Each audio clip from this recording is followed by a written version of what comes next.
আপনি কি ইয়াং হতে চান? কে চায় না বলুন? ঘড়ির কাঁটা উল্টো দিকে চললে কি না ভালো হতো। জাপানি, চাইনিজ, মার্কিন এবং ইউরোপিয়ানরা অনেক গবেষণা করছেন এই নিয়ে। সুন্দর কতগুলো নিয়মও বের করছেন। আসুন না সেগুলো অনুসরণ করি। প্রথমত ৩টে সাদা জিনিস পরিহার করুন। না, আমি বর্ণবিদ্বেষী হতে বলছি না।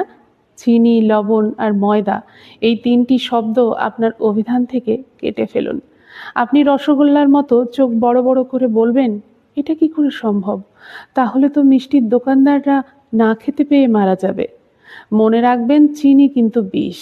যেসব পণ্ডিতরা বলবেন চিনি খেলে কিছু হবে না, তাদেরকে বলছি একটু পড়ালেখা করতে, একটু জেনে নিতে বিষয়টা। আপনি হয়তো বলবেন, লবণ ছাড়া কি ব্যঞ্জন হয়? এটা কিন্তু আপনার উপর নির্ভর করছে। কখনো খাওয়ার সময় অতিরিক্ত লবণ নেবেন না। যদি একান্তই না পারেন, পরিমিত খান। কেমন? অনেক খাবারের মধ্যে লবণ লুকিয়ে আছে, তাই লবণ কম করে খেলেও আপনার গলগণ্ড রোগ হবে না। রাতে শর্করা জাতীয় খাবার কম খাবেন, যেমন নুডলস, ভাত, আলু আর পরোটা। লাল আটার রুটি খাবার চেষ্টা করুন। দাম একটু বেশি, তবে ময়দা নয়, আটার রুটি খাবেন। রাত ৮টার পর আর খাবেন না। যারা রাতে কাজ করেন তাদের অবস্থা অবশ্য আলাদা।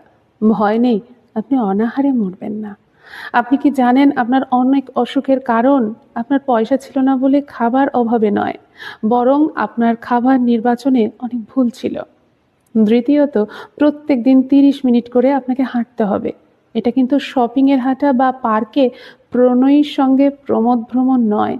যাদের ছাদ রয়েছে ওখানে হাঁটুন, এতে লজ্জার কিছু নেই। হাঁটার কোনো বিকল্প নেই। যাদের হাঁটার কোনো সুযোগ নেই, তারা ৩০ মিনিট করে বুক ডন দিন।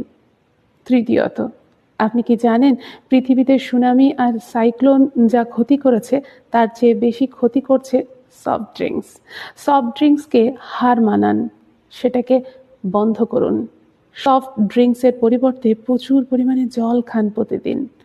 সকালে যা ব্রেকফাস্ট করবেন সেটা একেবারে সম্রাটের মতো, দুপুরের খাবার রাজার মতো, আর রাতের আহার ভিখারির মতো।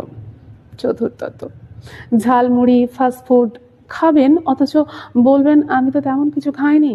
আপনি বলবেন তাহলে খাবোটা কি? কেন? মাছ, মাংস, ভাত, স্যালাড, সবজি, এগুলো তো চারপাশে প্রচুর আছে। এবার যেটা বলবো সেটা সবচেয়ে প্রয়োজনীয়। হাসুন, সারাক্ষণ হাসুন। আপনি বলবেন আপনার পক্ষে এটা বলা সহজ। জানেন আমার মনের ব্যথা, আমি জানি, তবুও চেষ্টা করবেন হাসতে। অতীতকে ভুলে যান, চেষ্টা অন্তত করুন। আজকের দিনটির জন্য বাঁচুন। গতকাল রাতে ঝড় হয়েছিল বলে আজকের সোনালি রোদকে উপেক্ষা করবেন? ভালো বই পড়ুন, ভালো গান শুনুন। তিলকে তাল না করে, সুখকে খুঁজে না বেরিয়ে এই মুহূর্তে সুখী হন। এই নিয়মগুলি ৬ মাস নিষ্ঠার সাথে অনুসরণ করবেন।